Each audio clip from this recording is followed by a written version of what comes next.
আপনাদের আজকে দেখাবো সিমের বিচি কিভাবে কলাবেন সেটি বলে দেব। আপনারা দেখতে পাচ্ছেন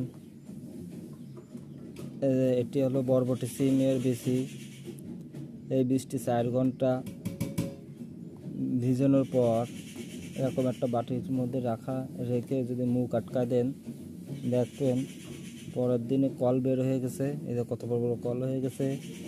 এই বীজ নিয়ে এখন আগে মান্দা খোসা ছিল, সেই মান্দা এখন রোপণ করা হবে। রোপণ করার পর দেখবেন 2-3 দিনের মধ্যে গাছ উঠে গেছে। দ্রুত গাছ উঠে যায় দেখা যায়। আর বীজ কলাই রুলে বীজ মার যায় কম। আপনারা আমার জীবন মাটি খুলনা চ্যানেলটি সাবস্ক্রাইব করে রাখবেন ও শেয়ার করবেন। আর এরকম সুন্দর সুন্দর ভিডিও পেতে হলে